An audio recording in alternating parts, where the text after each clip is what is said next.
Hi, welcome back to Backyard Bass. In today's episode I want to talk about chords. Now, a chord just means when you take one or more notes and play them together at the same time. There are lots of different types of chords, but today we're going to be dealing with chords that only have 3 notes in them, and we call these triads.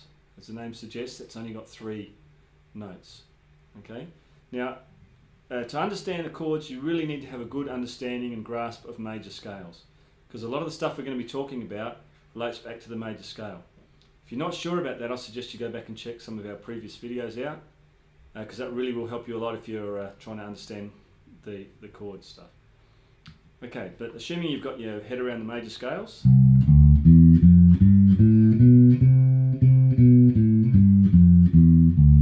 there's a C major scale. When we make a chord, we're going to talk about a major chord first, major triad, 3 notes. We take the first and we skip the second note of the scale and play the third, skip the 4th note and play the 5th, and that gives us our 3-note major triad. So we've got 1, 3 and 5. Now when I'm saying those numbers, I'm not relating that to the fret or the which finger I'm using, it's the which note from the major scale I'm using. Very important to understand that. So we're taking the first note of the scale, missing the second one, 3rd, and then the 5th. Now, we're not going to be playing those all together because it sounds pretty muddy. So what we're actually playing is the arpeggio of the chord. An arpeggio is when, instead of playing the notes all simultaneously, you play them one after the other. And most of the time as bass players, that's how we're dealing with chords. Later on, when you get into some more advanced stuff, there are some nice shapes you can learn where you can play the notes together at the same time. But for now, we'll just stick with the arpeggios. Okay, so here's our major chord.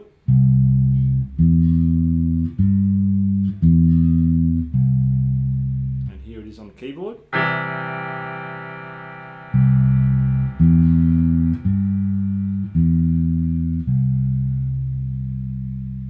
Okay, so that's the major arpeggio shape or major chord.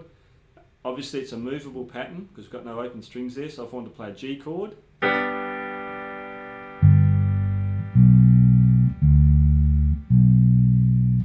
exactly the same pattern starting on G.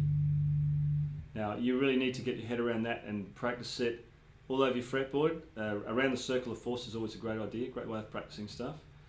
I'd suggest you do that first of all and really get your head around that major arpeggio. But we're going to move on and I'm going to teach you a couple of different fingerings for the minor chord as well, the minor triad. So if we keep our first note from the major triad, but we're going to have a flattened 3rd. Okay, so that E we played, it's now going to be E flat. So flattened 3rd, the 5th still stays the same. So the formula for minor triads is 1, flat 3, 5. 1, flat 3 and 5.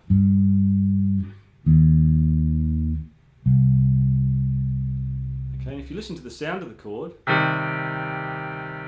it's a much darker, sadder kind of sound about it as opposed to the major. So there's that.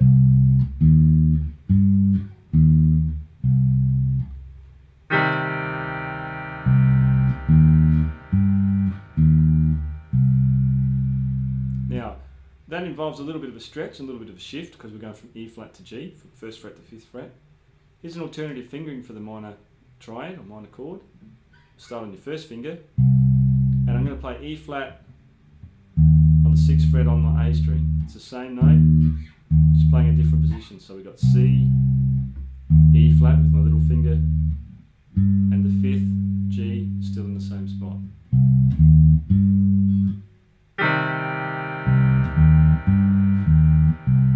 The other fingering.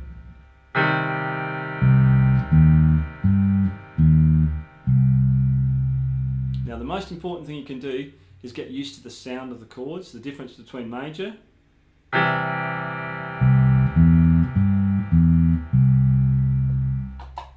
and minor.